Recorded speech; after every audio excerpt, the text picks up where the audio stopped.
अमेरिकी राष्ट्रपति Joe Biden ने रविवार को घोषणा की कि वो राष्ट्रपति पद का आगामी चुनाव नहीं लड़ेंगे। इसके साथ ही उन्होंने डेमोक्रेटिक पार्टी की तरफ से राष्ट्रपति पद की उम्मीदवारी के लिए उपराष्ट्रपति कमला हैरिस का नाम आगे बढ़ाया है।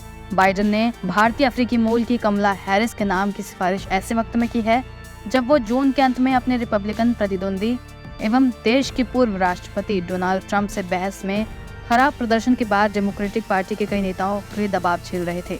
कई डेमोक्रेट्स पिछले कुछ हफ्तों से बाइडेन पर राष्ट्रपति पद की दौड़ से हटने का दबाव बना रहे थे। बाइडेन ने कल सोशल मीडिया प्लेटफॉर्म एक्स पर एक पोस्ट में कहा, आज मैं कमला हैरिस को इस साल हमारी पार्टी का उम्मीदवार बनाने के लिए अपना पूरा समर्थन और सहयोग देना चाहता हूँ। डेमोक्रेटिक पार्टी के लिए एकजुट होकर ट्रंप को हराने का समय आ गया है। उधर बाइडेन के राष्ट्रपति पद की दौड़ से बाहर होने की घोषणा के कुछ ही मिनट बाद ट्रंप ने CNN से बातचीत में जो बाइडेन को अमेरिका के इतिहास में अब तक का सबसे खराब राष्ट्रपति बताया।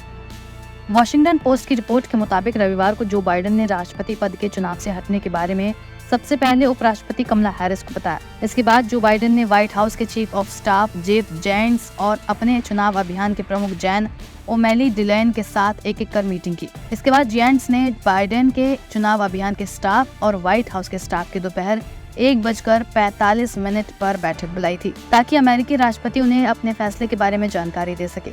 चीफ ऑफ स्टाफ ने रविवार को दोपहर करीब 2:30 बजे पूरे व्हाइट हाउस स्टाफ के सामने इस बारे में औपचारिक घोषणा की। रिपोर्ट में कहा गया कि बाइडेन ने सप्ताहांत व्हाइट हाउस के सलाहकार स्टीव रिचर्ड, वरिष्ठ अभियान सलाहकार Mike Daniel, deputy chief of staff Annie Tomasini और प्रथम महिला के वरिष्ठ सलाहकार एंटनी बर्नल के साथ कई बैठकों के बाद ये निर्णय लिया। ये सभी राष्ट्रपति के अवकाश गृह में मौजूद थे। 27 जून को डोनाल्ड ट्रंप और जो बाइडेन के बीच हुई बहस में बाइडेन की हार के बाद उनकी पार्टी के अंदर ही अमेरिकी राष्ट्रपति की दौड़ से उन्हें बाहर होने की मांग बढ़ गई थी, जबकि अमेरिकी राष्ट्रपति ने जेट लैग और अंतर्राष्ट्रीय यात्रा को अपने प्रदर्शन के लिए जिम्मेदार ठहराया था। रॉयटर्स के मुताबिक पिछले हफ्ते बाइडेन की पार्टी के भीतर ही उनके अभियान के विरोध में आवाजें उठने लगी। 36 डेमोक्रेट सांसदों ने सार्वजनिक रूप से जो बाइडेन से राष्ट्रपति पद के चुनाव से बाहर होने का आह्वान किया।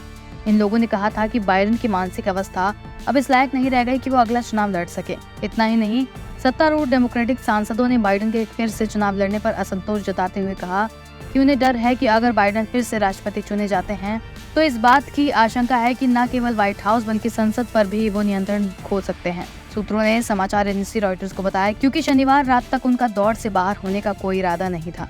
अमेरिकी राष्ट्रपति ने अपने शीर्ष सलाहकारों के साथ कई बैठकों के बाद रविवार दोपहर इसका ऐलान किया।